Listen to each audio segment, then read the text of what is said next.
Irmãos, amém? Boa noite, irmãos, amém? Amém, glória ao nome de Jesus. Domingo do Senhor, domingo para nós cultuarmos o nosso Deus, louvarmos o seu nome e aprendemos também da sua palavra, amém?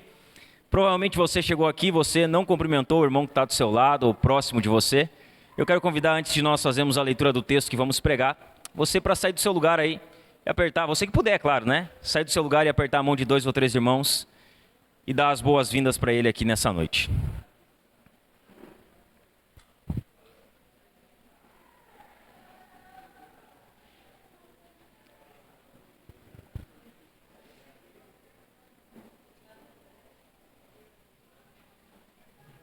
Bendito é o nome de Jesus.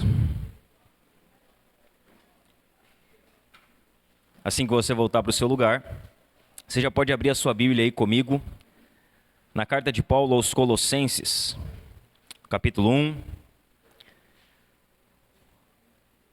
Colossenses, no capítulo 1, nós vamos nos ater nos versos 13 e 14 hoje. As crianças já foram para a salinha lá? Foram? Colossenses, no capítulo 1, nos versos 13 e 14 apenas hoje. Estamos numa série aqui dentro da carta de Paulo aos Colossenses. Hoje é a nossa terceira mensagem. Domingo passado nós falamos sobre a oração de Paulo pelos Colossenses e de como aquela oração se aplica também à nossa realidade como povo de Deus. Vimos que as necessidades da igreja de Colossos é as mesmas necessidades da nossa igreja hoje e de nós aqui como cristãos. E hoje nós vamos entrar aqui falar um pouco sobre a questão do senhorio de Jesus. Jesus, ele é Senhor sobre todas as coisas. E nós vamos dividir aqui esse texto em 3 partes. Nós vamos falar sobre o senhorio de Jesus na salvação. Nós vamos falar sobre o senhorio de Jesus na criação de todas as coisas. E nós vamos falar sobre o senhorio de Jesus como cabeça da igreja, como aquele que é o dono da igreja. Então hoje é a parte 1. Nós vamos falar sobre a obra de Jesus na salvação e o seu senhorio. Colossenses capítulo 1, nos versos 13 e 14, diz assim: Ele nos libertou do poder das trevas e nos transportou para o reino do seu Filho amado, em quem temos a redenção, a remissão dos pecados. Até aí, se você puder, feche seus olhos, nós vamos orar ao Senhor, pedindo pela sua graça e misericórdia sobre as nossas vidas aqui nesta noite. Senhor, nós oramos a Ti, Pai. Nós queremos colocar, Senhor, tudo aqui diante de Ti, Senhor. Queremos colocar as nossas vidas, o Teu povo que está aqui, Senhor. A Tua palavra que vai ser aqui pregada nesta noite, Senhor. Nós queremos Te pedir, Senhor, fala com Teu povo, Senhor. Que o Teu Espírito Santo, Senhor, se faça presente aqui, conduzindo, Senhor, as verdades da Tua palavra e aplicando essas verdades ao coração da Tua igreja, Senhor. Que nós possamos, Senhor, sair daqui nesta noite, Senhor, com uma visão mais exaltada de quem o Senhor é. Com uma visão mais exaltada da Tua obra naquela cruz em favor de nós, pecadores. Que enquanto a Tua palavra for pregada, Senhor, que o Senhor conduza essas verdades até o coração mais duro, mais frio, Senhor, até o coração que está mais longe de Ti aqui nesta noite, Senhor. Nós pedimos a Tua graça, a Tua misericórdia, o Teu favor sendo derramado sobre as nossas vidas enquanto a Tua palavra é exposta, Senhor. Fala com a Tua igreja, Senhor. Edifica ela, exorta ela, consola ela por meio da Tua santa palavra, Senhor. É o que nós Te pedimos, em nome de Jesus nessa noite, Senhor. Amém. Você pode tomar o seu assento.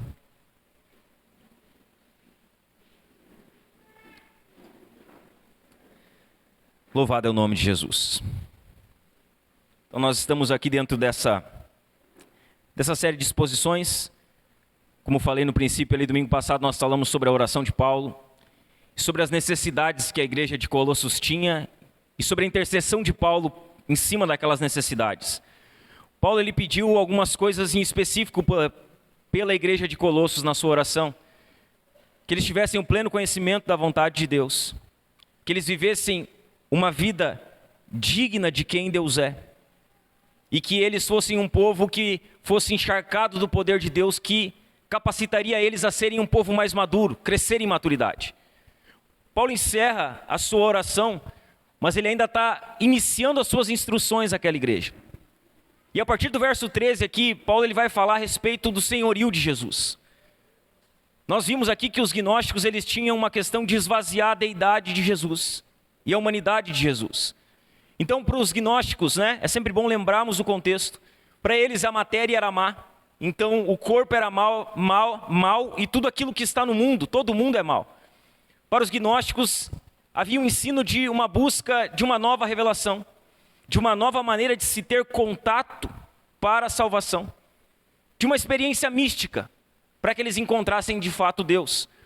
E Paulo ele vai iniciar o versículo 13 aqui, falando sobre o senhorio de Jesus, e de certa forma refutando todo esse falso ensino. Então os gnósticos, eles diminuíam quem Cristo era. E nós vamos aqui, a partir dos próximos 3 domingos, em específico ainda no capítulo 1, exaltar quem Jesus é. Exaltar quem Jesus é na salvação. Exaltar quem Jesus é na obra da criação. Exaltar quem Jesus é para a igreja, para o seu povo. De acordo com a filosofia daqueles gnósticos, Jesus ele era uma das muitas emanações. Não era o Deus vivo, o Deus verdadeiro, mas era uma emanação de Deus. E era um dos caminhos pelo meio do qual poderia se encontrar a salvação. E nós sabemos que Jesus ele não é um dos caminhos, ele é o único caminho. Irmãos, é comum dos falsos gnósticos, dos falsos mestres, é comum deles não negarem a existência de Jesus. Um falso mestre dificilmente ele nega que Jesus existe e que Jesus tem um papel importante. O falso mestre, pelo contrário, ele apenas diminui quem Jesus é, ou o que Jesus faz. Ele tira Jesus do centro, ele tira a supremacia de Cristo. Os falsos mestres de Colossos, da mesma maneira como os falsos mestres de hoje, eles não negavam a importância de Cristo, eles apenas desentronizavam Jesus, davam a Jesus uma importância menor. Paulo, irmãos, ele vai destruir os argumentos dos gnósticos, e ele vai mostrar algumas coisas aqui. Ele vai mostrar que Jesus ele não era uma emanação de Deus, mas que Jesus ele era a própria imagem do Deus invisível, que é o que vai dizer lá no verso 15. Ele vai dizer, olha, Jesus não é uma emanação, ele é a imagem do Deus invisível. Ele é a própria imagem do Deus invisível, mostrando que Cristo não é um ser intermediário, por meio do qual o mundo material veio a existir, mas dizendo que Jesus é o criador de todas as coisas, que ele é o sustentador de tudo que existe, de que tudo aquilo que está na nossa volta existe por um único motivo, porque Cristo criou todas as coisas. Paulo ele vai mostrar que Jesus não é um espírito iluminado, que veio conduzir o homem a Deus por alguns atalhos místicos, esotéricos, mas que Jesus é o redentor que veio ao mundo para resgatar o homem perdido pelo sangue da sua cruz. Paulo vai exaltar essa questão de Cristo, de ser o redentor. E nesses 2 versículos, embora pequenos, né? Parece tão curto, tão pequeno, parece tão pouca coisa para a gente falar, mas há tanta verdade dentro de apenas 2 versículos, irmãos, que às vezes nós não nos atentamos. Quando nós falamos de cristologia, que é o ensino a respeito de Cristo, a doutrina a respeito de Cristo, talvez não haja na Escritura uma porção tão pequena de um texto com tanta cristologia incluída. Nós vamos ver que nós vamos ler aqui 5 versículos, 6 versículos em 3 domingos.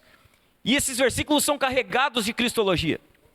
Eles estão carregados da pessoa de Cristo, da obra de Cristo e da excelência de quem Cristo é. São versículos, um texto pequeno, carregado de cristologia, carregado de quem Cristo é. E nesse texto de hoje nós vamos olhar um pouquinho, irmãos, para a questão do senhorio de Jesus, em respeito à salvação. O senhorio de Cristo na obra de redenção, de salvação de pecadores. Os falsos mestres gnósticos, eles haviam chegado dentro de Colossos, daquela igreja, disseminando um falso ensino, negando as doutrinas da criação e da redenção. Eles negavam que Jesus era de fato o criador de todas as coisas e o salvador dos pecadores. E aí Paulo ele vai refutar esse ensino. Ele vai dizer, olha, vocês estão equivocados contra isso. O ensino de vocês é um falso ensino. Ele vai refutar esse ensino, irmãos, mostrando que não existe um outro meio de uma pessoa ser salva, a não ser pelo Cristo que veio em carne. E Paulo vai deixar isso claro, que Jesus não era apenas um espírito, que Jesus não era apenas uma emanação, que Jesus de fato veio, encarnou como homem, viveu nessa terra, morreu na cruz, ressuscitou ao 3º dia e está vivo ainda hoje. Paulo ele vai refutar o falso ensino gnóstico, mostrando a clara evidência de que não há outro modo de o ser humano ser salvo, que é somente pelo Cristo encarnado que há salvação. Paulo vai deixar claro, irmãos, o senhorio de Jesus na obra da salvação. Jesus é Senhor na salvação. Do Senhor provém a salvação. Não existe outro modo de ser salvo a não ser por meio de Cristo. Cristo é o Senhor, irmãos, sobre todas as coisas. Jesus é aquele que tem senhorio na obra da salvação. E Paulo vai deixar isso aqui, irmãos, explícito, nos mostrando 4 fatos. 4 fatos claros, em que Deus, por intermédio de Cristo, opera em nosso favor na obra da salvação. Paulo vai nos mostrar e deixar claro o senhorio de Jesus na obra da salvação, apresentando 4 atos de Deus por intermédio de Cristo, realizado em favor de nós na obra da salvação. Veja bem, por intermédio de Cristo somos salvos. Quando nós lemos o texto Paulo não está falando diretamente de Cristo, ele está falando de Deus. Mas ele está mostrando o que Deus fez por intermédio da pessoa de Cristo. Ele está mostrando como a obra de salvação ocorreu por intermédio da pessoa de Cristo. Quais são esses 4 atos? O que Deus fez por intermédio de Cristo para a nossa salvação? O primeiro deles, o primeiro ato, por intermédio de Cristo, Deus nos libertou do império das trevas. Por intermédio de Jesus, Deus nos libertou do império, do domínio, do governo de Satanás. Sabe quem éramos nós outrora? Escravos do diabo, filhos da ira, merecedores da condenação eterna. Não há um de nós aqui que outrora não foi trevas. Não há um de nós que está aqui sentado essa noite ouvindo a pregação da palavra de Deus que outrora não estava debaixo do domínio de Satanás. Nós estávamos debaixo desse governo de trevas. E sabe o que Deus faz por intermédio de Cristo? Ele nos liberta desse reino de trevas. É o que diz apenas a primeira parte do verso 13, dizendo assim: Ele nos libertou do poder das trevas. Ele nos arrancou do domínio das trevas. E algumas verdades, elas ficam claras aqui. A primeira delas, existe um império das trevas. Existe um reino das trevas. Satanás não é um mito. O diabo não é uma história. O diabo não é algo que as pessoas criaram. Satanás existe. O diabo existe. O reino das trevas existe. Jesus fala que esse mundo tem um príncipe, e que o príncipe desse mundo é Satanás. A primeira verdade clara dessa pequena sentença de Deus ter nos libertado do império das trevas é que existe um império das trevas. Muitas vezes nós nos esquecemos, mas nós estamos em uma guerra, irmãos. Uma guerra invisível. Uma guerra que não é contra sangue, que não é contra carne, mas que é contra principados, potestades, contra os dominadores desse mundo cruel. Às vezes nós achamos que o diabo não existe, que Satanás não é real. Às vezes nós dizemos assim: não, Jesus derrotou o diabo na cruz. Derrotou o diabo na cruz, mas o diabo continua tendo poder, irmãos. Ele continua tendo influência nesse mundo. Ele continua agindo de forma astuta nesse mundo caído que está sob o seu governo. Irmãos, existe o império das trevas. E esse império das trevas, ele está em ação nesse mundo. O mal, ele é uma realidade concreta. Existe, irmãos, um ser maligno, quer você acredite, quer não. Quer você creia, quer não, existe um mundo que está debaixo de trevas. Existe um ser maligno que comanda, que rege o sistema desse mundo. Esse mundo que está completamente corrompido é governado por esse reino de trevas. E a Bíblia chama o Deus desse século, Satanás. Aquele que reina nesse reino. Aquele que é o diabo. Você lembra dele? O maligno, o tentador, o destruidor, o pai da mentira, o assassino, o príncipe das trevas. Aquele que começa como serpente no jardim e termina como dragão no Apocalipse. Ele existe. Ele está em ação nesse mundo. Esse mundo está debaixo do seu domínio, irmãos. Esse reino que é das trevas, é um reino que é das trevas por conta da escravidão. Todas as pessoas que estão nesse mundo, nesse reino sem Cristo, são escravas. São pessoas que estão acorrentadas por correntes que não se podem enxergar. São pessoas que estão amarradas e elas não conseguem se libertar sozinhas dessas amarras. São pessoas que estão debaixo de domínio, um domínio cruel, um domínio pesado. Esse reino é um reino de trevas, porque é o reino da escravidão, o reino do pecado, da devassidão, da mentira. Esse reino é o reino, irmãos, da condenação eterna. O reino das trevas, o império das trevas que está em ação neste mundo. Nesse reino das trevas, é a esfera onde Satanás ele exerce o seu poder. Então Satanás ele tem uma jurisdição, uma esfera, ele tem uma área de domínio, e a área de domínio de Satanás, de ação de Satanás é nesse mundo. E nesse mundo ele está agindo diariamente, constantemente, no coração dos seres humanos, na vida dos seres humanos e nas atividades humanas. A primeira verdade clara é que existe um reino de trevas. A segunda verdade que esse texto nos mostra é que além de existir um reino de trevas, o homem ele não pode se libertar sozinho desse reino de trevas. Então esse mundo está debaixo do domínio do diabo. Esse mundo está debaixo de trevas. Todos aqueles que estão seguindo o curso desse mundo, eles estão escravizados nesse mundo. E sabe qual a triste notícia para a maioria deles? É que eles não conseguem sair dali sozinhos. Eles não conseguem se libertar por conta própria desse império das trevas. O homem natural, meus irmãos, ele é prisioneiro nesse império. Ele está ali debaixo do poder, da potestade de Satanás, como um escravo, amarrado, sob o domínio do pecado, andando no curso desse mundo, segundo o príncipe da potestade do ar. Efésios fala de um espírito que opera nos filhos da desobediência, aqueles que são conduzidos por esse espírito, um espírito que os leva ao pecado, um espírito que os leva ao domínio, à escravidão. Irmãos, o homem natural, ele é absolutamente impotente para libertar a si mesmo. Ele não consegue sair dali por conta própria.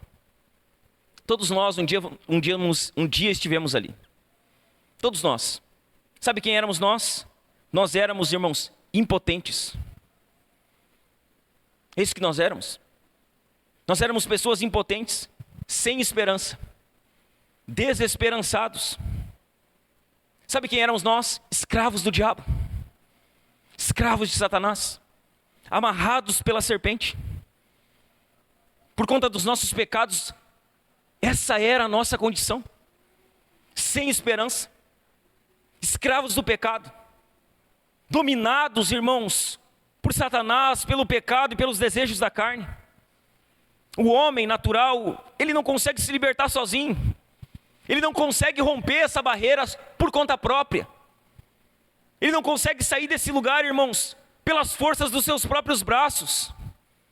Ele não rompe essa barreira.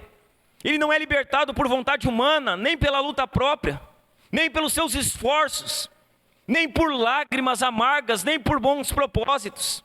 Existe um mundo que está em trevas. O homem natural não pode sair desse império de trevas por conta própria.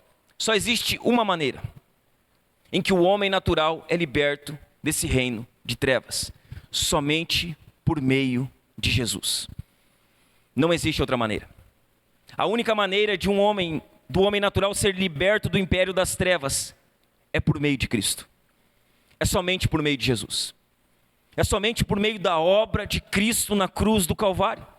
Isso nos leva à terceira verdade aqui dessa primeira parte. O homem não pode libertar-se sozinho, porque Deus é o único que pode libertar o homem da escravidão do pecado. Não existe outra maneira. Como alguém é liberto do império das trevas? Somente por meio de Cristo.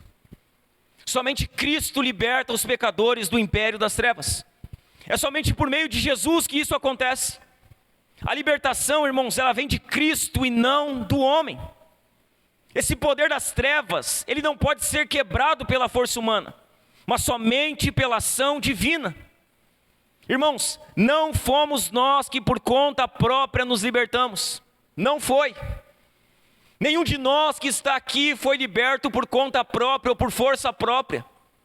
todos nós que aqui estamos, e todos aqueles que são libertos, eles são libertos de uma única maneira, por meio de Cristo. Olha o que o texto diz, ele diz assim: Ele nos libertou. Ele nos libertou. Não fomos nós que nos libertamos, não foi a força do nosso braço que nos libertou, não foi os nossos bons propósitos que nos libertaram, mas foi Cristo que nos libertou. Ele que nos liberta, Ele que nos libertou, foi Deus, irmãos. Foi Deus em Cristo que nos resgatou. Ele nos atraiu para si, nos livrando da condição de desgraça em que estávamos. Irmãos, se Cristo nos liberta, verdadeiramente nós seremos livres. Veja bem, se uma pessoa pode estar dentro do congregar, ela pode fazer parte da igreja, sem nunca ter sido liberta por Cristo de fato, sem nunca de fato ter saído do reino das trevas. Mas se Cristo nos liberta, irmãos, de fato nós somos livres, verdadeiramente nós somos livres. Esse homem que outrora estava na potestade de Satanás, agora ele é transferido para o reino do seu Filho amado. Ele nos libertou do poder das trevas. Só que Ele não apenas nos liberta, Ele nos transporta para um novo reino. Ele nos tira desse reino de trevas e nos coloca em uma nova condição. Nenhum de nós poderia se livrar da culpa e do castigo pelo pecado por conta própria. Mas Jesus era capaz de fazer isso. E sabe o que é maravilhoso, irmãos? É que Jesus fez. Jesus não era apenas capaz de nos livrar, Ele nos livrou. Jesus é aquele que nos tirou dessa condição de escravidão do pecado. Jesus é aquele que nos tirou do império e do domínio das trevas. Se você prestar atenção, o texto diz assim: Ele nos libertou. Ou seja, está dizendo que é algo consumado, está feito. Ele não vai nos libertar, Ele nos libertou, é ato consumado. Jesus nos libertou. Em Cristo somos de fato livres. Talvez você não compreendeu isso ainda. Talvez você, irmão, está ouvindo isso há tanto tempo. E talvez hoje você precisa aqui orar, sinceramente, para que o Espírito Santo de Deus faça com que essas informações elas saiam do campo da sua mente. Enquanto isso for apenas informação intelectual, enquanto isso for apenas coisas que saem da sua boca como meras declarações, enquanto isso não descer de fato para o seu coração, essas verdades não vão fazer diferença nenhuma na sua vida. Nós ouvimos que Ele nos libertou. Nós olhamos para a Escritura e sabemos que Jesus fez o que ninguém poderia fazer.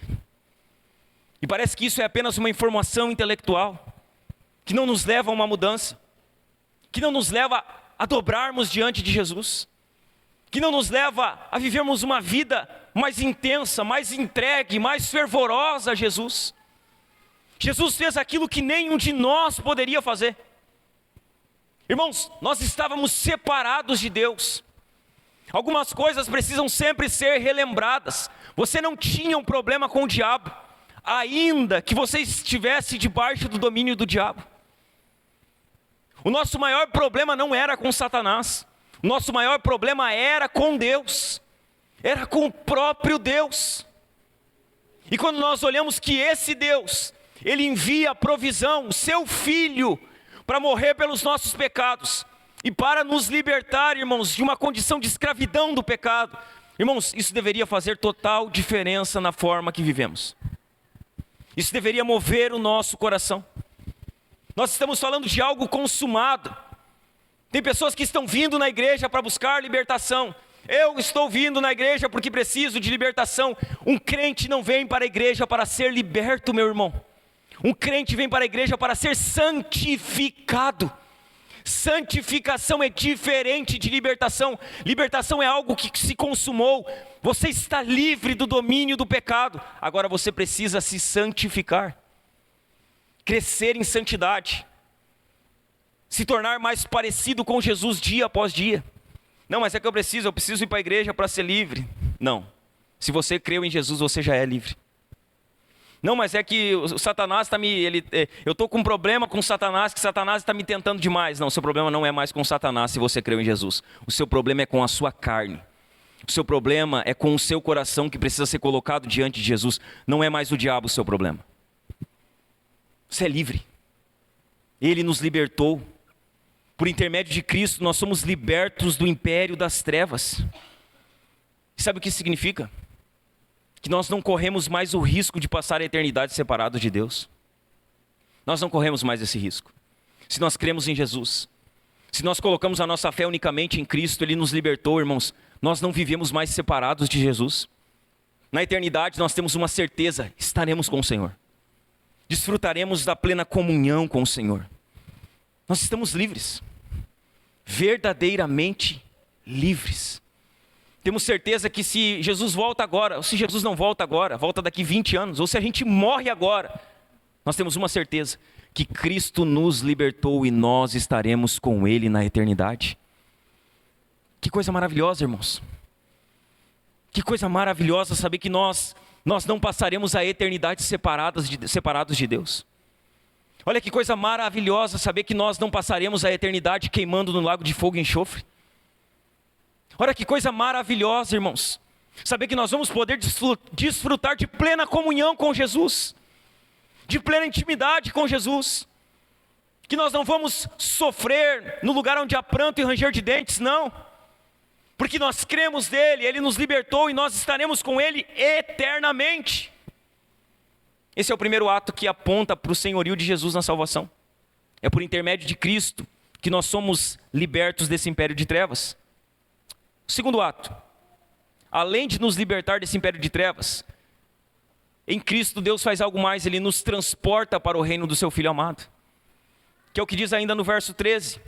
Ele nos libertou do poder das trevas e nos transportou para o reino do seu Filho amado. Então Ele nos tira de um lugar e Ele nos coloca em outro lugar. A nossa realidade mudou, irmãos. A partir do momento em que cremos em Cristo, a nossa realidade muda. Nós estávamos no império das trevas, na casa do valente. Você lembra que Jesus conta a parábola do valente e do mais valente? Que tem um valente que está na casa. Nós estávamos nesse império de trevas, na casa do valente.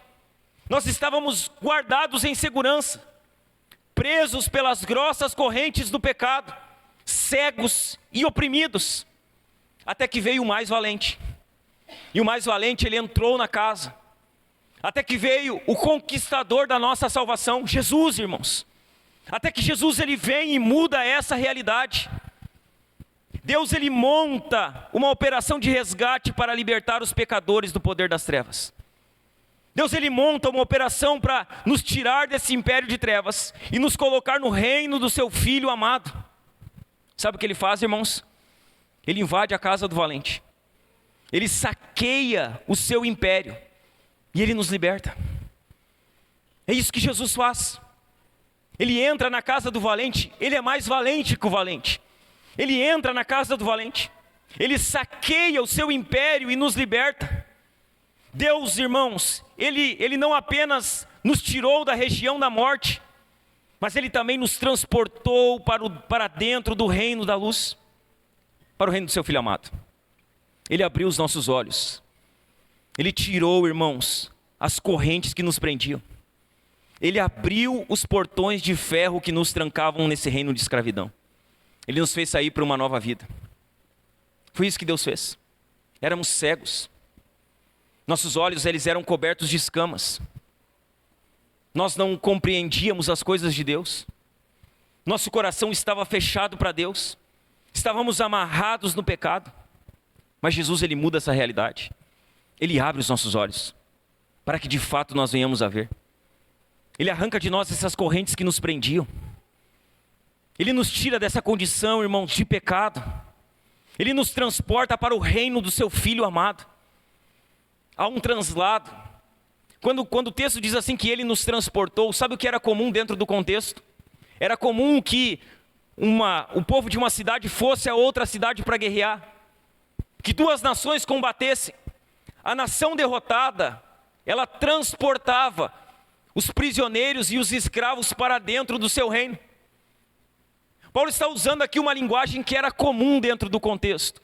Se transportava, se deportava aqueles que haviam perdido a guerra para o império que havia ganhado. Só que o que Paulo está dizendo aqui é o contrário do que acontecia.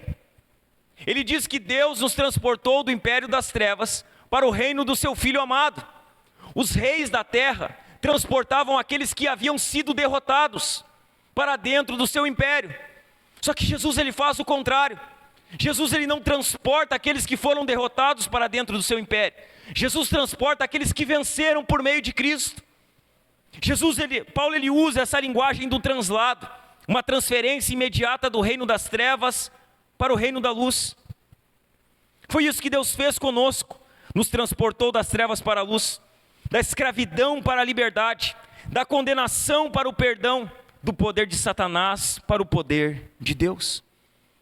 Nós fomos transportados, irmãos, não da liberdade para a escravidão, mas da escravidão para a liberdade. É isso que Deus fez em Cristo. Nós éramos escravos, sabe o que nós somos agora? Livres. Nós somos livres em Cristo. Não estamos mais debaixo de condenação. Não estamos mais debaixo desse império de trevas. Nós somos libertos de uma vez por todas. E o que isso significa? Significa muita coisa.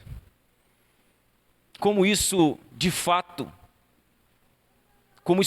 fica evidente que nós saímos de um império e fomos colocados em outro. Como você pode saber que de fato você foi liberto por Cristo? Que de fato você foi transportado desse reino de trevas para o reino do seu Filho amado? Irmãos, há dois resultados que eles ficam evidentes, que eles podem ser observados na vida de alguém que de fato foi liberto por Jesus.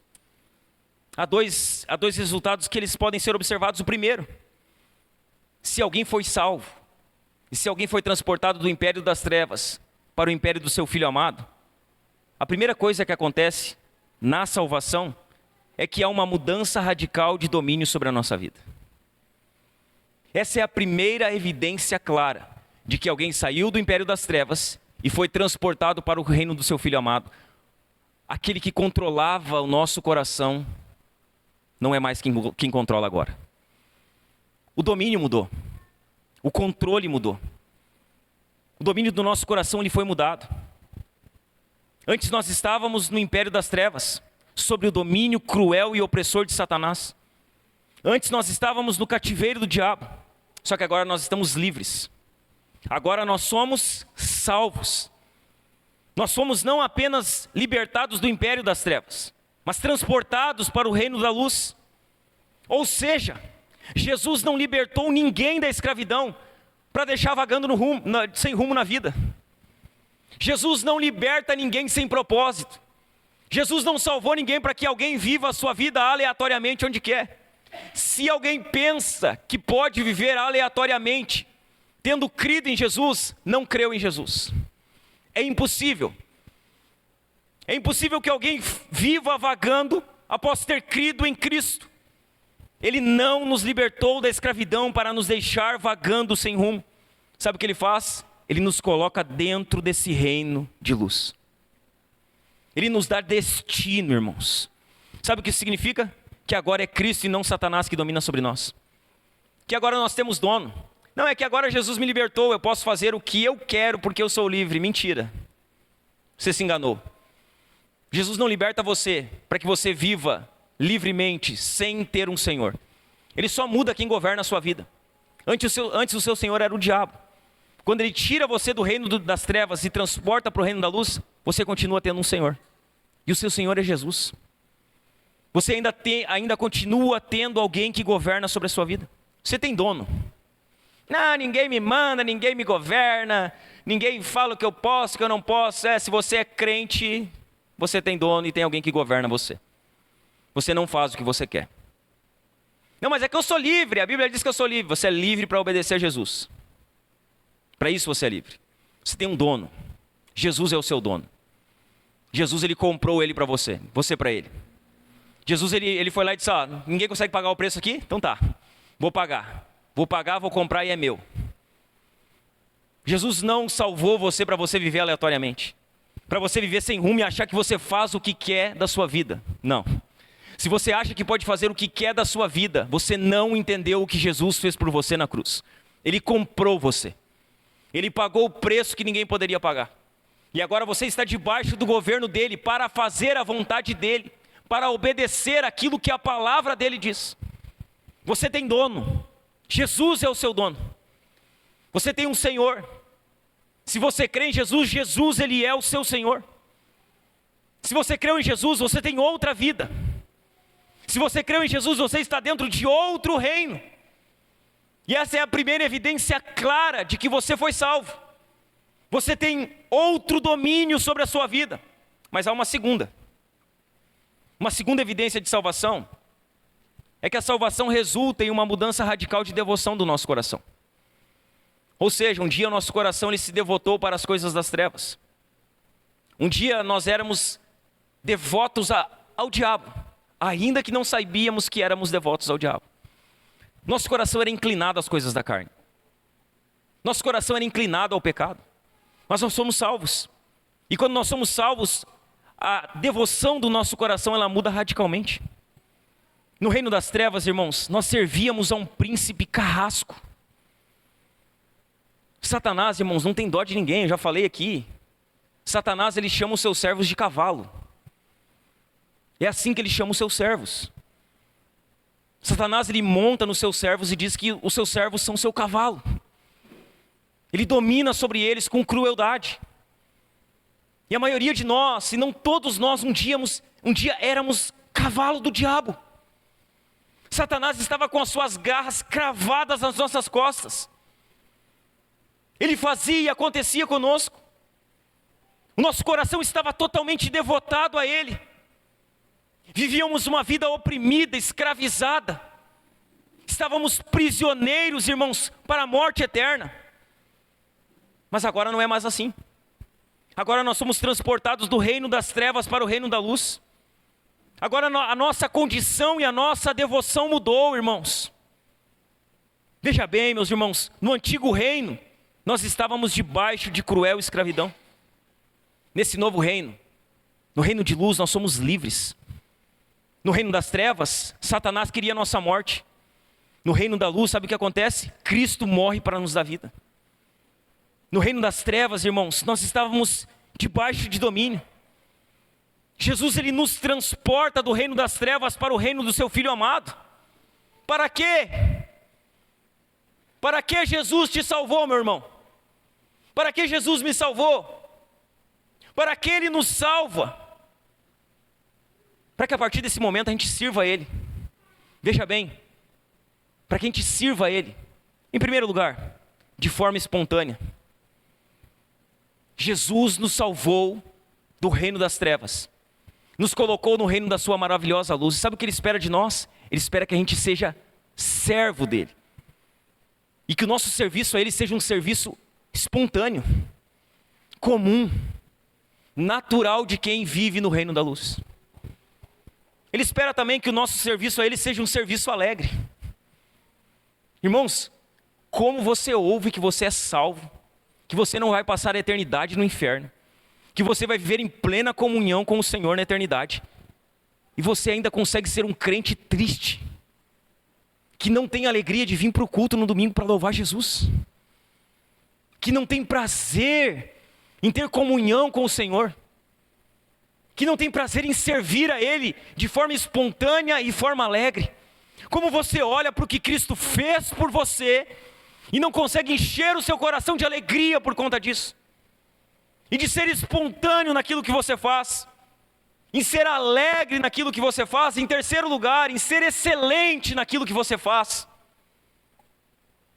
É para isso que Ele nos salva, para que a devoção do nosso coração seja mudada, e que a partir de agora nós venhamos a servir a Ele, espontânea, alegre e de forma excelente, devotando a nossa vida a Ele, nos entregando de fato a Ele, nos sacrificando por Jesus, pela sua igreja e pelo seu povo. Esse deveria ser o desejo do nosso coração, irmãos. Nós deveríamos olhar para o que Jesus fez, e diante dessas verdades tão poderosas, irmãos, nós deveríamos ser despreendidos da nossa vida. Nós deveríamos estar dispostos a abrir mão da nossa vida. Quando você olha para essas coisas que eu estou falando aqui, diante dessas verdades aqui, irmãos, que talvez, eu não sei se você está entendendo, mas eu estou falando de algo muito poderoso para você aqui. Diante dessas verdades tão poderosas, que é o que Cristo fez por você, que é o que Cristo fez mudando a sua condição, que é o que Cristo fez libertando você, diante dessas verdades tão poderosas, verdades que são o motivo de você estar aqui hoje. Você não estaria aqui se Jesus não tivesse tirado você da condição que você vivia. Você só está aqui porque Jesus transportou você do império das trevas para o reino da sua maravilhosa luz. Quando você ouve isso diante de verdades tão poderosas, como você está servindo a Jesus? De que forma você está servindo a Jesus? De que forma você está vivendo a sua vida para Jesus? Nós estamos falando de verdades poderosas. Será que é possível servir de qualquer maneira um Deus que é um Deus excelente? Será que nós não conseguimos ser espontâneos, alegres e excelentes em um Deus que foi espontâneo, alegre e excelente ao morrer na cruz pelos nossos pecados? De que forma você tem servido? De que forma você tem vivido a sua vida cristã? Você serve a Deus de forma alegre? Você saiu de casa hoje alegre para cultuar Jesus aqui conosco? Ou você saiu reclamando? Ou você saiu dizendo, eu vou na igreja porque eu tenho que ir, tenho uma função para cumprir lá dentro. Eu vou porque se eu não ir, amanhã o pastor vai me encher a paciência, me ligando, me chamando porque eu não vim no culto. Você está aqui de forma alegre hoje? Você consegue sair da sua casa no dia do Senhor, no dia da reunião do povo de Deus, para cultuar a Deus com o coração cheio de alegria? Você faz isso com alegria? Quando você olha para o que Jesus fez naquela cruz, o seu coração se enche de alegria e você diz, hoje eu vou me reunir com o povo de Deus, o povo redimido, o povo comprado, o povo que foi transportado do reino das trevas para o império da sua maravilhosa luz, e eu vou cultuar a Deus com o coração cheio de alegria. De que forma você tem servido? Você vem para esse lugar de forma alegre, espontânea, ou você está aqui obrigado? Ou você está aqui forçado por alguma circunstância? Você tem servido a Deus de forma excelente? Quando você vai fazer as coisas para Deus, você pensa, cara, eu vou fazer para Deus, é para o Jesus que morreu por mim naquela cruz, que me comprou com o seu sangue. Para Ele precisa ser excelente, independente do que eu faça, independente se é algo grande, se é algo pequeno, se é algo visível, se é algo que ninguém vê, precisa ser excelente. Você tem buscado isso? Você tem servido a Deus de forma alegre, espontânea e excelente? Ou você tem servido a Jesus aos empurrões? Se tem servido Jesus aos empurrões, se arrependa. É um convite que eu faço para você hoje. Se você tem servido Jesus aos empurrões, você está pecando contra o Deus que te tirou das trevas. Se arrependa. Se arrependa, irmão. Se arrependa. Não sirva Jesus aos empurrões. Não sirva. Você tem servido Ele aos empurrões e murmuração, reclamando, sempre com algum problema, sempre achando algo, sempre criando uma circunstância. Você tem servido Ele, irmão, de forma excelente ou de qualquer maneira? Como você tem servido a Ele? Se a devoção do nosso coração é mudada ao ser salvos, como está a devoção do seu coração? Como está a devoção do seu coração? Há fervor na sua vida espiritual? Há fervor? Você tem orado fervorosamente? Você tem se devotado diariamente às Escrituras? A devoção do seu coração foi mudada? Há entrega na sua vida? Quando você olha para a sua vida, você consegue ver entrega a Jesus da sua vida? Você consegue olhar para a sua vida e olhar dentro de você e analisar a sacrifício? Eu tenho me sacrificado, eu tenho me entregado para Jesus. Eu sei que posso me entregar mais, eu sei que posso me sacrificar mais, mas eu tenho buscado me sacrificar cada dia um pouco mais. Essas coisas você encontra na sua vida: devoção, fervor, sacrifício. Ele nos tirou do império das trevas, irmãos. Ele nos transportou para o reino do seu Filho amado. Como não servir de forma excelente a esse Deus? De que maneira? Como nós conseguimos? Além de Deus nos libertar por intermédio de Cristo, além dele nos transportar para o reino do seu Filho amado, há um terceiro ato que Deus faz por intermédio de Jesus. Por intermédio de Jesus, Deus ele nos redimiu. Ele pagou o preço. E talvez aqui a gente precisa relembrar algumas coisas. Deixar claro algumas verdades do Evangelho, que essa teologia rasa que permeia a internet hoje tem roubado do meio cristão. Há uma teologia rasa, espúria, que não mostra para a humanidade a sua condição diante do Senhor. Às vezes parece que nós não compreendemos qual era de fato o nosso verdadeiro problema. Irmãos, nós tínhamos um problema muito sério com o Senhor: o pecado. E sabe o que Deus faz por intermédio de Cristo? Ele nos redime. É o que Paulo vai dizer no verso 14. Ele nos libertou do poder das trevas e nos transportou para o reino do seu Filho amado, em quem temos a redenção. Ele nos redimiu. Ele nos comprou. Existia um preço que era impagável. Ninguém pagaria. Nós tínhamos um problema muito sério com o Senhor, que era o pecado. E ninguém conseguiria pagar a conta, irmãos. Era uma conta impagável. Jesus é aquele que paga essa conta. Jesus é aquele que nos redime dos nossos pecados. Jesus é aquele que nos compra para Deus. E 3 verdades, elas precisam ser destacadas aqui.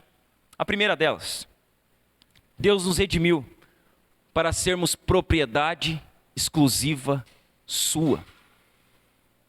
Deus ele nos compra para quê? Para que sejamos dele. A palavra redenção, ela traz o significado de libertar um prisioneiro ou um escravo mediante o pagamento de um resgate. Então o que é ser redimido? É ser comprado. Existia um preço de resgate. E você vai ver que esse preço quem cobrava não era o diabo. Porque nós não estávamos em dívida com o diabo. Existia um preço que Deus Pai cobrava. Um preço que era impagável. Quando Jesus nos redime, sabe o que Ele faz? Ele paga esse preço. Ele nos compra. Ele nos liberta mediante o pagamento com seu sangue. Deus nos comprou. E o que nós somos agora? Propriedade de Deus. Exclusiva, particular. Nossa dívida como escravos do pecado, irmãos, ela foi cancelada.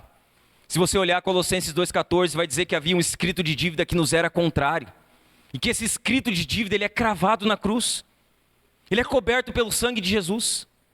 Nós não devemos mais nada. A nossa conta está zerada. Nós não estamos mais em débito com Deus. Jesus, ele pagou essa conta. Ele pagou o nosso débito. Ele nos comprou como sua propriedade. Somos de Deus por direito de criação, porque Ele nos criou à sua imagem e semelhança. Mas nós somos de Deus também por direito de redenção, porque Ele nos comprou com o sangue do seu Filho. Nós não pertencemos mais ao império das trevas. Nós somos transportados desse império. Só que nós também não somos de nós mesmos. Nós temos dono. Nós somos propriedade exclusiva de Deus.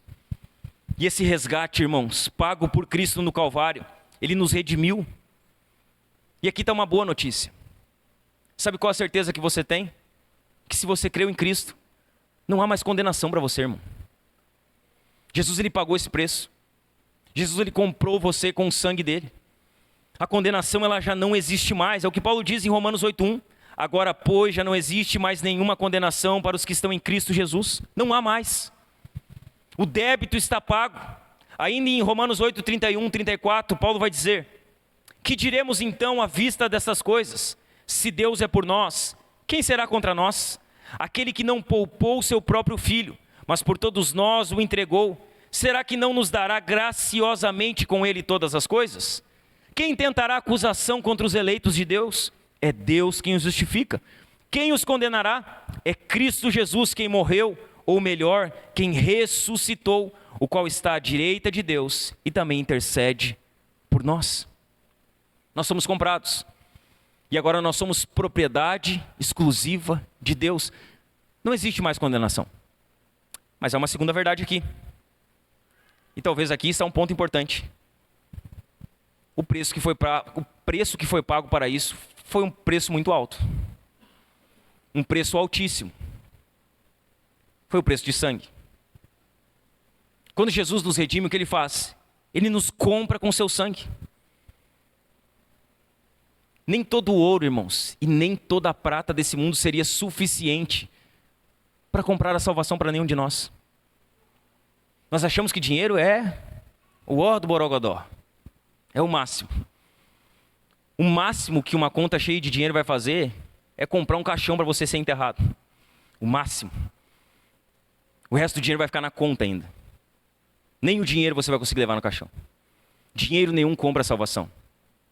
Mas o dinheiro é um dos males que faz com que muitos se afastem de Jesus. Nem todo ouro e nem toda a prata desse mundo comprariam, irmãos, a nossa salvação.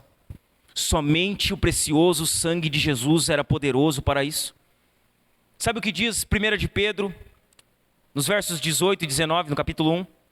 Sabendo que não foi mediante coisas perecíveis como prata ou ouro, que vocês foram resgatados da vida inútil que seus pais lhes legaram, mas pelo precioso sangue de Cristo, como de um cordeiro sem defeito e sem mácula. Irmãos, nós poderíamos fechar a Bíblia aqui agora, orar e ir para casa. Isso aqui deveria ser suficiente para nós. Nós deveríamos olhar para esse texto aqui e entender que Jesus ele derrama o seu sangue para nos comprar de uma maneira inútil. Paulo está dizendo que a maneira que esse mundo vive é uma maneira inútil, é uma maneira que não serve para nada. Ele diz que isso aí é perda de tempo. Nós deveríamos olhar para aquilo que Jesus fez, derramando o seu sangue, nos comprando com o seu sangue. Isso deveria ser suficiente para nós. Nós deveríamos olhar para o que Jesus fez e fazer um autoexame. Como está o nosso coração? Como está a nossa caminhada com Jesus? De que forma estamos vivendo? Como você tem vivido a sua vida, irmão? De que forma você tem levado ela? Como você tem vivido a vida da igreja? Como você tem vivido a vida com seus irmãos na fé? De que forma você tem caminhado nessas coisas? Quando você olha para o que Jesus fez, como você tem vivido como alguém que foi alcançado pelo derramamento do sangue de Jesus? Deus ele não poupou o seu próprio filho. Ele entregou o seu filho, irmãos, por todos nós, para que pelo seu sangue nós fôssemos resgatados da morte para a vida. Você para pensar nessas coisas, para analisar o que Jesus fez. Irmãos, é o precioso sangue de Jesus. É o sangue de Jesus, irmãos. Não é o sangue de bodes, não é o sangue de cordeiros, não é o sangue de animais que o Antigo Testamento mostrava. É o sangue de Jesus. O cordeiro sem mácula, o cordeiro sem defeito. É esse precioso sangue de Cristo que tem poder de nos libertar, de transformar as nossas vidas. De uma maneira tal, irmãos, que nós precisamos viver a nossa vida para a sua inteira glória. Você olha para essas coisas. Você se emociona com isso ainda? Jesus morreu por mim, cara. Ele morreu por mim. Ele derramou o sangue dele pela minha vida. Essas coisas ainda, elas mexem com a sua fé, com a sua forma de viver, mexem com o seu coração. Quando você olha assim, Jesus morreu por mim, Ele morreu por cada um de nós que está aqui. Ele derramou o seu sangue por cada um de nós que está aqui. Quando você olha para isso, seu coração ele fica temeroso, tremeroso diante de Deus. Como você vive, como você anda, você autoexamina o seu coração. Será que você entendeu que esse preço que Jesus paga com o seu sangue não é para o diabo, que é para o próprio Deus? Que nós não tínhamos débito com o diabo, que nós tínhamos débito com Deus. É uma heresia, irmãos, e um grande engano achar que Jesus morreu para pagar o diabo para que a gente não fosse para o inferno. Tem gente que ainda acha que o inferno é a casa do diabo e que o diabo é o dono do inferno. Não é. Você acha que quem criou o inferno? O diabo? Quem cria o inferno é o próprio Deus, irmãos. O inferno é um instrumento de julgamento. No inferno o diabo será julgado, a besta será julgada, o falso profeta será julgado. No inferno os ímpios serão julgados. E nós achamos que o nosso problema maior é com o diabo. E nós estamos dizendo assim, não, eu não posso ir para o inferno porque o diabo vai estar no inferno. O problema do inferno não vai ser a presença do diabo, vai ser a ausência de Deus. Sabe por que o inferno é terrível? Porque Deus não estará no inferno. Deus ele não habitará no inferno. Deus ele usará o inferno como instrumento de julgamento daqueles que não se dobraram a Ele. Nosso problema não é com o diabo. Se você está dentro dessa igreja achando que o seu problema maior é o diabo, você está enganado. Seu problema maior é Deus. O maior problema da humanidade é o próprio Deus. Satanás não é dono de nada. Ele não é, nunca foi e nunca será. Nosso problema é com o próprio Deus. Veja bem, Deus é justo, Deus é santo, e esse Deus justo e santo, Ele não pode conviver com pecadores. Sabe o que nós éramos? Pecadores. Sabe o que existia entre nós e Deus? Entre o Deus santo e a humanidade pecadora existia um abismo, intransponível humanamente. Nenhum ser humano poderia transpor esse abismo entre o Deus santo e a humanidade pecadora. Nós estávamos nessa condição, distanciados do Deus que é santo. Sabe o que é extraordinário? É que o próprio Deus, irmãos, providencia o substituto perfeito. Então nós não tínhamos condição de transpor esse abismo.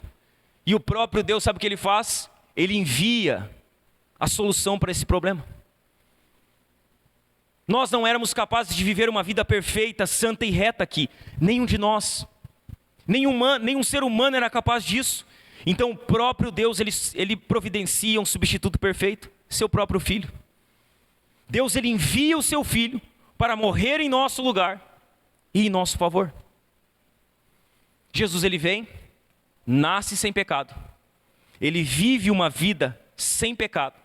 E ele se torna uma oferta perfeita para o pecado em nosso lugar. É isso que Jesus faz. Deus ele envia o seu Filho que vive sem pecado, que ele nasce sem pecado, vive sem pecado, e que ele morre como substituto perfeito para o nosso pecado. Quando você olha para o Antigo Testamento, você vai ver que no Antigo Testamento existia a prática de sacrifício. Então toda vez que alguém pecasse, era necessário um sacrifício de um boi, de um cordeiro, de uma pombinha, de um animal. Era necessário derramamento de sangue. Sem derramamento de sangue não haveria remissão, não havia perdão. Todos aqueles sacrifícios estão apontando para Cristo, para aquilo que Cristo iria fazer. Jesus vem, irmãos, e com um único sacrifício, Ele cumpre o propósito. E hoje nós não precisamos mais sacrificar bode, vaca, animais. O sangue de Jesus foi derramado e o sangue dele foi suficiente. Por meio da sua morte e ressurreição, Jesus ele cumpriu os requisitos sagrados da lei de Deus. Deus ele propiciou a si mesmo pela morte de Cristo, podendo assim ser o justo e o justificador do pecador que crê em seu Filho. Então nós somos redimidos, somos propriedade exclusiva de Deus. Você sabe que Ele pagou um alto preço, né? Você sabe até o texto. Você já disse isso para outras pessoas. Jesus morreu por mim, não foi por ouro nem prata. Ele morreu por mim derramando o sangue dele. Você já falou isso várias vezes. Você diz, eu sou de Jesus. Jesus, ele pagou a conta pelos meus pecados. Não, a ira de Deus, ela não vai recair mais sobre mim. Não há mais condenação. Agora eu vou para o céu. A questão é, isso é verdade para você? É uma realidade viva para a sua vida? Você crê nisso, irmão? Você crê nisso de fato? Quando você olha para essas verdades, seu coração está alegre. Você louva. Quando você vem cantar aqui na hora do louvor, você lembra que Jesus morreu por você, você canta com toda a sua força. Quando você vai orar, você ora com todo o seu fervor, se lembrando do que Jesus fez por você. A pergunta que eu faço é como diante de verdades tão poderosas, tem muita gente que pensa em desistir no meio da caminhada. Como? Diante de uma verdade tão maravilhosa, como tem pessoas que chegam no meio da caminhada e elas pensam em abandonar tudo, em virar as costas para Jesus, em abandonar a fé, e em viver a sua vida aleatoriamente nesse mundo. Como? Como ainda há essa possibilidade de nós pensarmos em abandonar o Cristo, em virar as costas para o Cristo que nos comprou com o seu sangue? Como, irmãos? Como isso ainda passa na nossa cabeça? Como isso ainda é algo cogitável em nosso coração? Em desistir, em abandonar, em deixar de congregar, em viver a vida, em fazer o que precisa ser feito. Como isso ainda é cogitável? Como nós podemos pensar em abandonar, pensar em parar, diante de verdade tão maravilhosa, de Jesus derramando o seu sangue pelos nossos pecados? Como? Será que nós compreendemos? Será que de fato nós entendemos o poder do sangue de Jesus vertido naquela cruz? Essa é uma possibilidade que inexiste, irmãos. Inexiste. Para alguém que conhece o poder do sangue de Jesus, é uma possibilidade que inexiste. É algo que não pode passar jamais. É algo que não se pode pensar jamais. E toda vez que você tentar pensar nessas coisas, você dá uma paradinha na sua vida, senta na cadeira, e aí você olha da onde Jesus tirou você. Aí quando você olhar da onde Jesus tirou você, aí você olha um pouquinho mais para trás, que mais para trás que isso é onde você estava, no império das trevas. E aí você pensa, se vale a pena mesmo não seguir a Jesus, não andar com Jesus e não viver uma vida totalmente rendida a Jesus. São possibilidades que não podem passar na nossa mente, irmãos. Se nós olhamos para o que Cristo fez, é impossível querer desistir. É impossível querer parar. É impossível querer virar as costas para o Senhor. Como você pensa nisso ainda? Como você deixa essas coisas dominarem sua mente ainda? Como você deixa essas coisas descerem muitas vezes para o seu coração? Há um quarto ato aqui. Além de nos redimir, Deus, por intermédio de Jesus, Ele perdoa, Ele nos perdoa. Ele nos libertou do poder das trevas e nos transportou para o reino do seu Filho amado, em quem temos a redenção, a remissão dos pecados. Irmãos, além do resgate, além do transporte para o reino de Cristo, além da redenção realizada no passado e no presente, nós temos perdão dos pecados. E essa aqui é uma boa notícia para nós. Jesus perdoou os nossos pecados.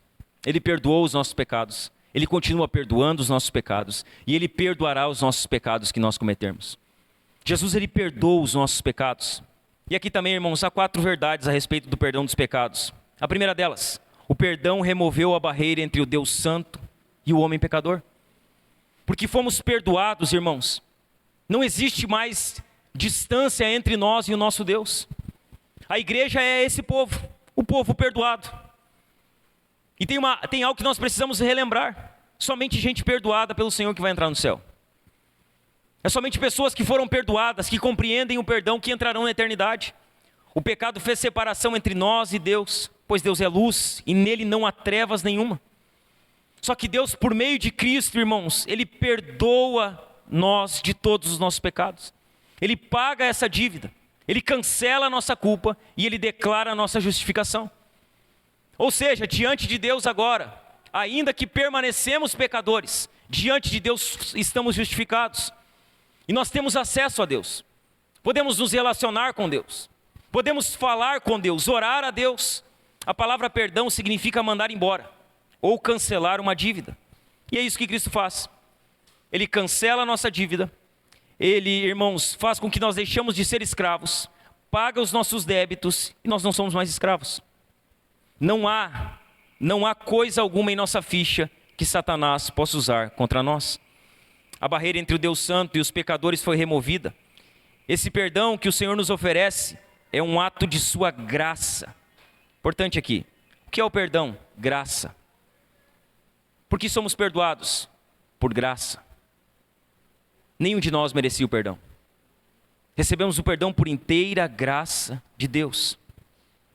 Ninguém que está aqui pode conquistar o perdão. Ninguém que está aqui merece o perdão. Todos nós que estamos aqui fomos perdoados, recebemos esse perdão por pura graça. E esse perdão ele nos leva a uma segunda verdade. Ele constrói um caminho de um relacionamento com Deus. Por meio do perdão dos pecados, nosso status muda. Deixamos de ser condenados e agora somos filhos. Continuamos pecadores, mas agora redimidos. Agora perdoados. Quando um filho peca contra o pai, não deixa de ser filho. Ele pode perder a comunhão do pai. Quando você peca contra Deus, você não vai para o inferno porque pecou. Você perdeu a comunhão com Ele por conta do pecado. Você precisa se arrepender do pecado e pedir perdão para Ele para que você restaure a comunhão. Então é bem importante entender isso, porque tem pessoas que elas acham assim: não pequei, vou para o céu. Pequei, vou para o inferno. E aí elas vão para o céu às 9 da manhã e às 9h05 elas vão para o inferno. E às 9h10 elas vão para o céu. E às 9h15 elas vão para o inferno. Porque elas acham que todas as vezes que elas pecam, elas vão direto para o inferno. Para alguém que foi justificado por Jesus, o pecado não nos leva à condenação, nos afasta da comunhão. E para que a gente restaure a comunhão, a gente precisa pedir perdão para Jesus. Confessar o nosso pecado a Ele, se arrepender diante dEle, para que a nossa comunhão venha a ser restaurada com Ele. Veja bem, irmãos, saber que somos perdoados não deve nos estimular a pecar. Então quer dizer que Jesus, se eu pecar eu não vou para o inferno, então posso pecar livremente. Não.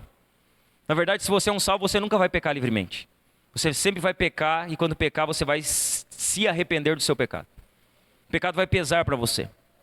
Não somos perdoados para viver uma vida em pecado, mas para sermos obedientes a Deus. É importante a gente lembrar aqui. Talvez você está debaixo de pecado, irmão. Você entrou aqui hoje. Talvez você não tenha vencido o pecado. Talvez o pecado ele tenha governado sobre a sua vida. Se você creu em Cristo, ainda que o pecado tenha dominado você, você não precisa achar que você é alguém que não pode mais fazer parte do povo de Deus, da igreja, que você está no inferno. Você precisa se arrepender hoje. Se você não tem vencido o pecado, se o pecado é algo que tem dominado sobre a sua vida, se arrependa. Confesse o pecado. Peça perdão para Jesus. Vá diante de Deus e coloque a sua vida, os seus pecados diante dele. Jesus, irmãos, Ele é poderoso para perdoar você. Ele é poderoso para restaurar você. Se você está em pecado aqui hoje, sabe qual a certeza que você pode ter? Que Jesus tem perdão para a sua vida. Essa é uma certeza que você pode ter. Jesus tem perdão para a sua vida. Talvez a sua vida está uma bagunça, uma baderna. Talvez você não tenha vencido, tenha escondido, o pecado está oculto no seu coração. Existe perdão de Jesus para a sua vida. Jesus ele é poderoso para restaurar você, para restituir você, para levantar você da condição que você está. Você precisa crer nisso e colocar a sua vida diante dele. Uma terceira verdade a respeito do perdão é que o perdão, irmãos, ele alivia a alma do peso da culpa. Então o que o pecado faz? Ele nos deixa carregando um fardo pesado demais. E aí muitas pessoas estão carregando, vivendo uma vida debaixo de culpa e de condenação. O perdão ele remove esse fardo pesado. Ele remove o peso do pecado sobre o pecador. Você não irá se livrar. E veja bem, tem pessoas que elas pecam, o pecado pesa, e aí elas começam a achar um meio para aliviar aquilo. E aí algumas vão para o remédio, fiam a cara no remédio, achando que o remédio vai libertar elas do peso do pecado. Não vai. Aí tem outras que vão para o álcool, e aí elas enfiam a cara no álcool, achando que o álcool vai trazer alívio para a condição da alma delas. Não vai. Vai ser passageiro. Vai trazer alívio por alguns minutos, algumas horas, mas aquilo vai passar. Tem outras pessoas que elas buscam alívio para a sua alma no dinheiro. Então elas pensam que quanto mais dinheiro elas tiverem, mais a sua alma vai estar calma e tranquila e aliviada. É engano. Esses caminhos são enganosos, irmãos. Porque somente em Jesus você encontrará aquilo que o seu coração anseia. Se o seu coração está angustiado aqui, se a sua alma está aflita, você não precisa tomar um remédio controlado, você não precisa de um psicólogo, de um psiquiatra, você precisa de Jesus. Você precisa colocar a sua vida nas mãos de Jesus. Você precisa colocar o seu coração diante de Jesus. Nós recorremos muitas vezes a todos os tipos de lugares, de pessoas, para achar cura, quando somente em Cristo Jesus a cura para a nossa alma. Somente em Jesus, irmãos, a sua alma vai receber alívio. Somente em Jesus o peso da culpa é removido. Se você está aqui com a alma pesada, olhe para mim, com a alma aflita, sabe o que você precisa fazer? Você precisa responder o convite de Jesus para a sua vida. Jesus, ele diz assim para aqueles que estão aflitos: se você está aflito, afligido, com a sua alma pesada, você precisa ir até Ele. Ele diz: venham a mim todos os que estão cansados e sobrecarregados, e Ele vai trazer alívio, Ele vai remover o fardo pesado. Ele diz: tomem sobre vocês o meu jugo e aprendam de mim, porque sou manso e humilde de coração, e vocês acharão um descanso para a sua alma. Aonde há descanso para a sua alma? Nos remédios? Não. No álcool? Não. No dinheiro? Não. Descanso para a alma só se encontra em um lugar, em uma pessoa, em Jesus. É ali que há descanso para a nossa alma. É ali que nós recebemos de fato alívio para a nossa alma. Jesus, ele diz que ele tem um jugo suave e um fardo leve para dar para nós, irmãos. Alívio somente em Cristo. Somente em Jesus nós encontramos alívio para a nossa alma. Somente por meio do perdão recebido em Cristo Jesus. Uma quarta verdade sobre perdão: nós somos perdoados por Jesus. Nossos pecados foram perdoados. E sabe o que isso significa, irmãos? Significa que o perdão que recebemos é o padrão do perdão que nós precisamos dar àqueles que fizeram algo para nós. Então veja bem, é uma medida aqui. Nós recebemos perdão de Jesus. E o que nós fazemos agora? Nós estendemos esse perdão às outras pessoas. Existe um padrão para perdão. E o padrão para perdão é Cristo. O perdão que recebemos é o padrão de perdão que devemos oferecer a nossos ofensores. O perdão que Deus nos oferece, aos pecadores, é um ato de sua graça. Porque você que está aqui foi perdoado? Graça. Nenhum de nós merecia o perdão, não merecemos ser perdoados. Tampouco temos a capacidade de conquistar esse perdão. Recebemos esse perdão por graça. E saber que fomos perdoados é uma excelente notícia. Quando você ouve que não há mais condenação para você, isso é bom ou não é? Sim ou não? Sim ou não? Sim. É bom saber que Jesus nos perdoou dos pecados? Sim ou não? É bom. É maravilhoso. É bom ou não é a gente ouvir aqui: Jesus perdoou você. Você não está mais em débito com Deus. A conta que você tinha foi paga. Os seus pecados estão perdoados. Os pecados de hoje, os pecados de amanhã, os pecados do passado estão perdoados. Os seus pecados não levam você mais para o inferno. É bom ou não é? É maravilhoso ouvir: Jesus me perdoou. Que notícia boa, eu não estou mais em débito com Jesus. É maravilhoso saber que fomos perdoados. É uma notícia extraordinária. A questão é, nós precisamos ir além disso.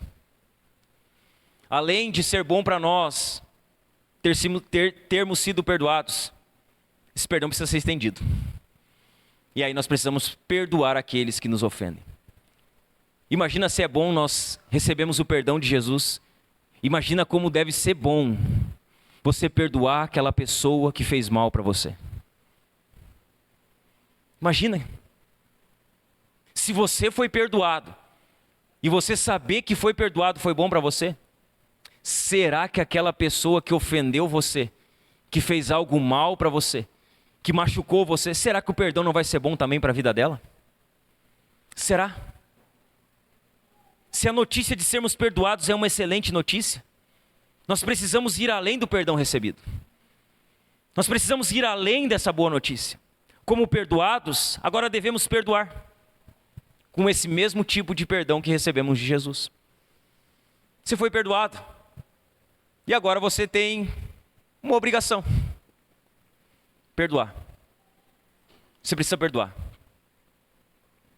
Quem você precisa perdoar?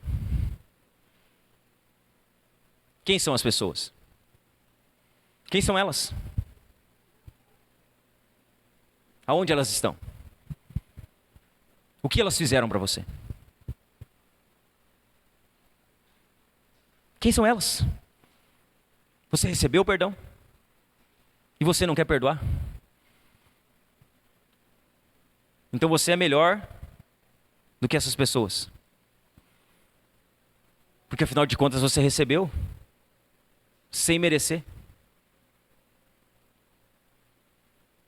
Quem você precisa perdoar? Eu sei que você não gosta de falar desse assunto. É um assunto que mexe muitas vezes com a gente, né? É um assunto que a gente não quer ouvir. A gente não quer ir atrás de pessoas que nos fizeram mal. A gente não quer perdoar elas. Na verdade, o que a gente quer, vamos deixar como tá. Tá bom assim. Já faz tanto tempo, vamos deixar como está.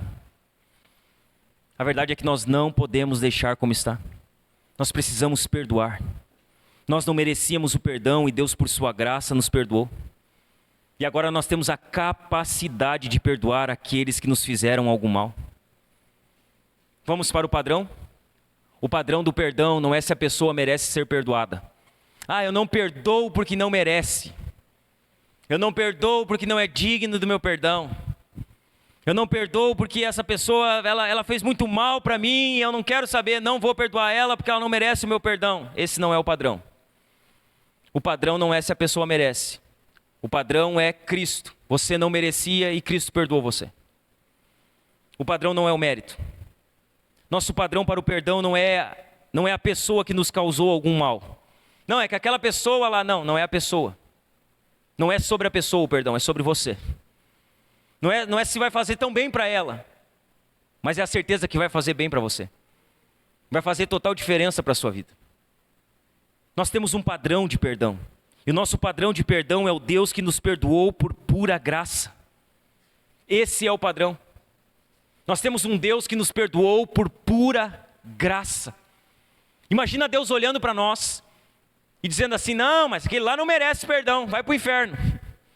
Não, mas aquela lá não merece perdão.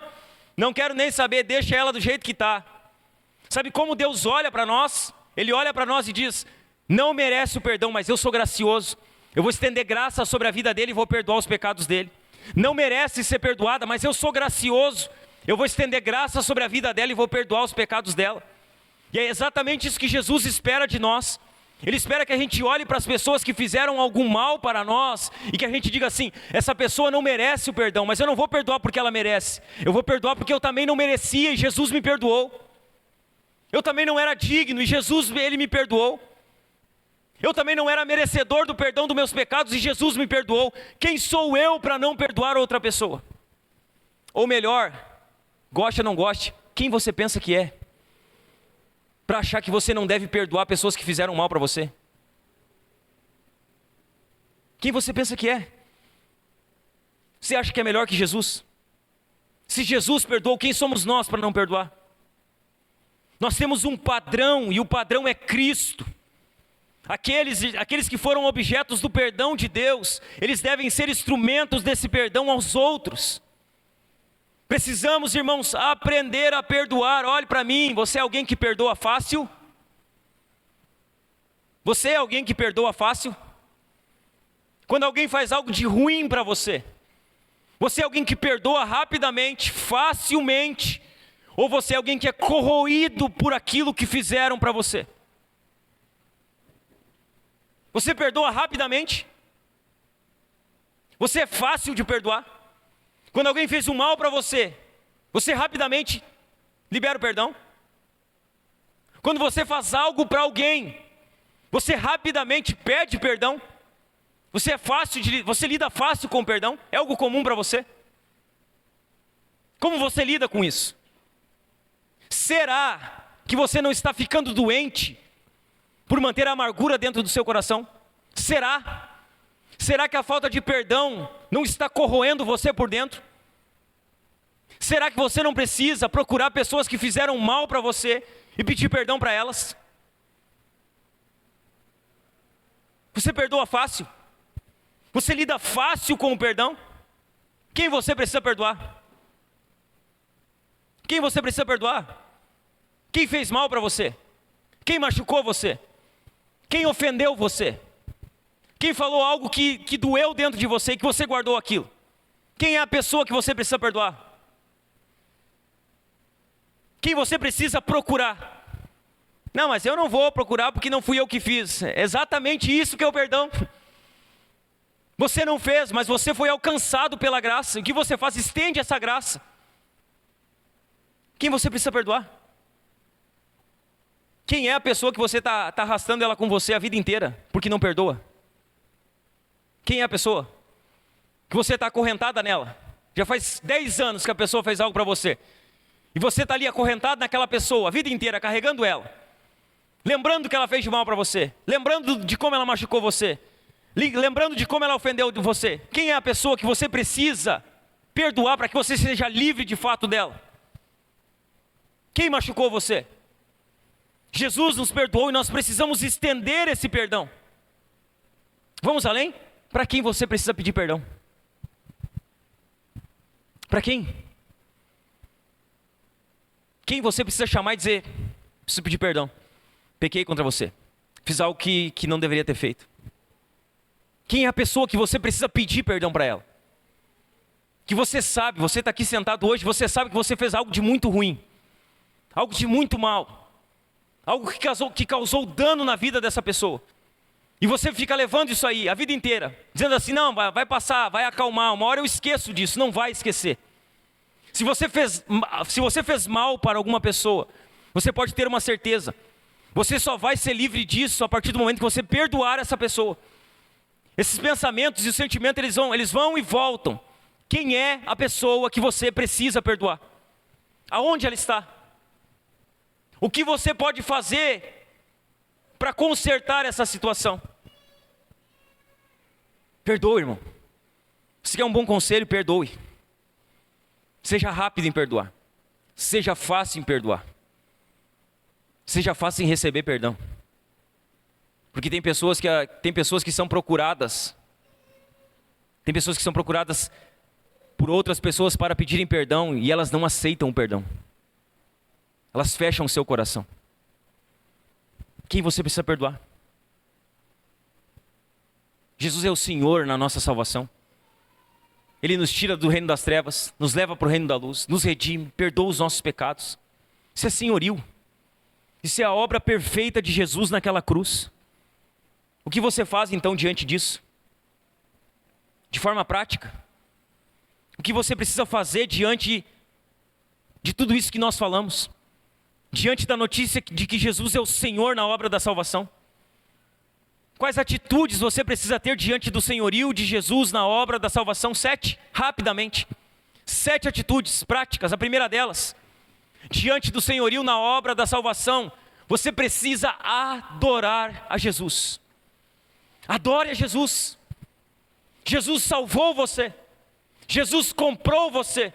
Jesus derramou o seu sangue para a remissão dos seus pecados. Você precisa adorar a Jesus.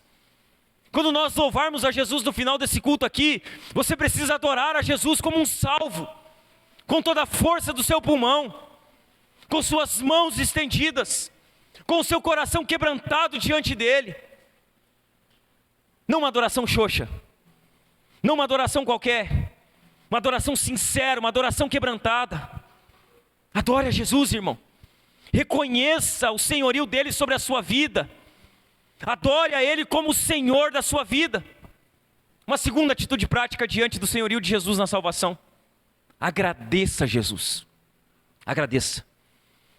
Quando foi a última vez que você orou a Jesus agradecendo por Ele ter derramado o sangue dele para a remissão dos seus pecados? Agradeça a Jesus. Agradeça por tão grande salvação recebida e pela liberdade que você tem nele. Agradeça. Eu não sei você, irmão, mas às vezes eu me pego pensando assim, sabe? Sabe quando parece que tu fica em stand-by, assim, tu sai da tua vida normal e tu vai para longe, assim, pensando. Às vezes eu fico pensando: o que seria da minha vida hoje? O que eu estaria fazendo exatamente nesse momento agora? Aonde eu estaria se Jesus não tivesse me alcançado? O que eu estaria fazendo? Como estaria o meu casamento? como estaria a minha vida? Como nós estaríamos agora, se Jesus não tivesse nos alcançado? Onde você estaria? Será que você estaria aqui? Será que o seu casamento ainda existiria? Será? Que todas as vezes que eu me pego lembrando ou pensando aonde eu estaria, eu agradeço a Jesus por tudo aquilo que Ele fez na minha vida e por onde Ele me colocou hoje. E por tão grande salvação, agradeça a Jesus. Seja grato por tão grande salvação. Terceira atitude prática, perdoe como Jesus. Perdoe como Jesus.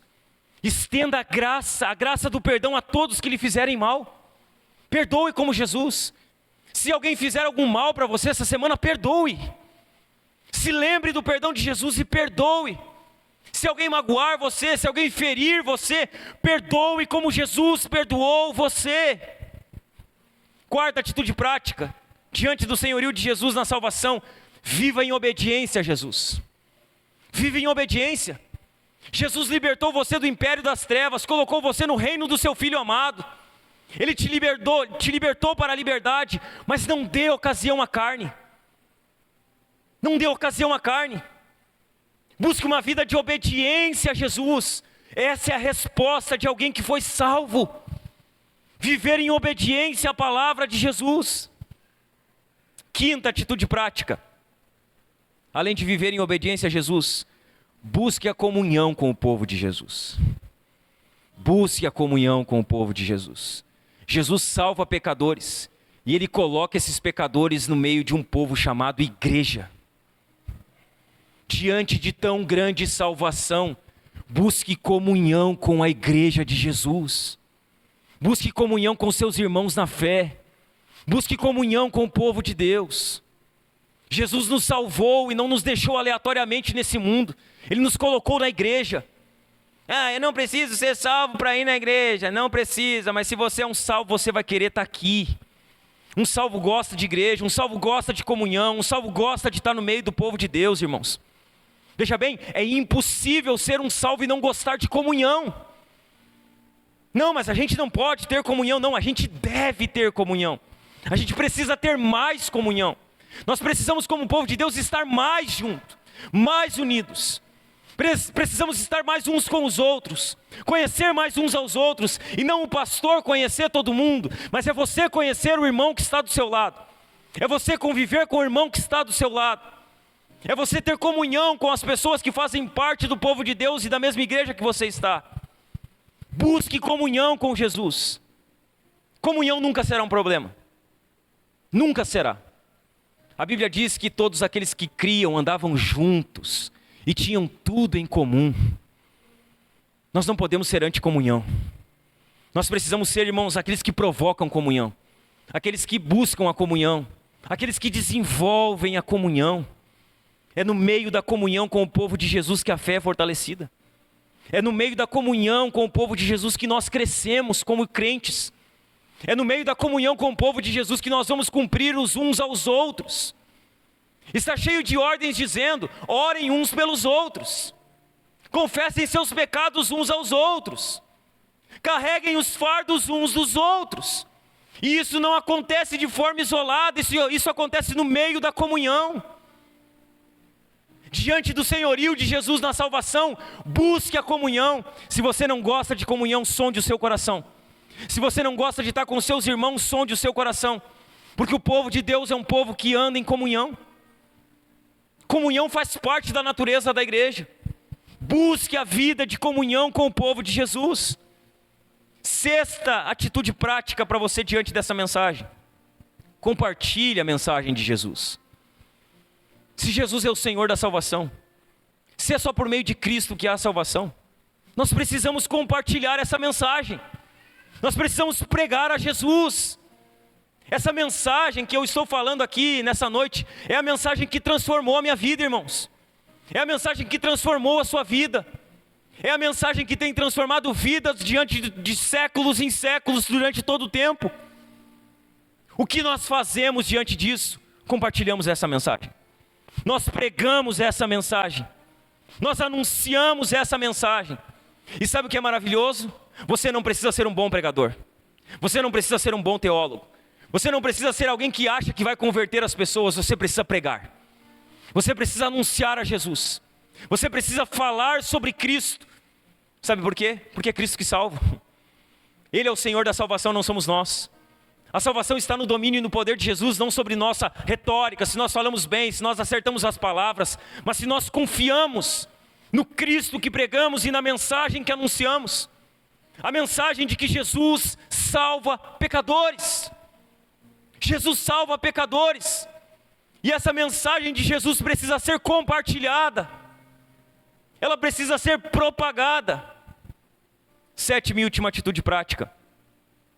Diante do senhorio de Jesus na salvação, viva para a glória de Jesus. Viva para a glória de Jesus. Ele transportou você do reino das trevas para o reino da luz. Viva como um filho da luz. Viva como alguém que está no reino da luz. Como alguém que foi alcançado por essa graça. Busque honrar e glorificar a Jesus em todas as áreas da sua vida. Viva para a glória de Jesus. Ele é o Senhor de todas as coisas. De todas elas. Ele é o Senhor da salvação, irmãos. Jesus é aquele que salva pecadores. E nenhuma outra pessoa poderia nos libertar, tirar do reino de Satanás, levar para o reino de Deus, nos redimir, nos perdoar os pecados. Nenhuma outra pessoa poderia, irmãos, fazer tudo isso inteiramente pela graça. Somente Jesus pode fazer isso. Somente Jesus faz isso. Jesus fez isso nas nossas vidas e continua fazendo isso hoje. Ele é o Senhor na salvação. É dele que provém a salvação. A nossa redenção custou um alto preço. Jesus derramou o seu sangue para nos livrar da condenação do pecado, irmãos. Jesus é o Senhor na obra da salvação. E sabe a quem nós damos glória? Somente a Cristo. Sabe quem recebe toda a glória na salvação? Não é nenhum pregador, não é nenhum pastor, não é nenhum evangelista, não é nenhum teólogo. É Cristo. Somente a Cristo a glória. Somente Jesus deve ser honrado, louvado e adorado por tão grande salvação.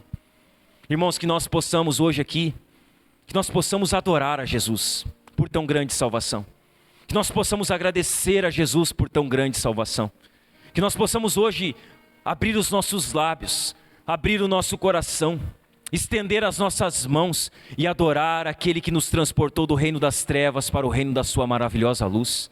E adorar aquele que perdoou os nossos pecados, aquele que nos redimiu, aquele que nos deu uma nova vida. Nós temos motivos suficientes para adorar a Jesus com fervor aqui nessa noite. Amém, meus irmãos? Amém? Vamos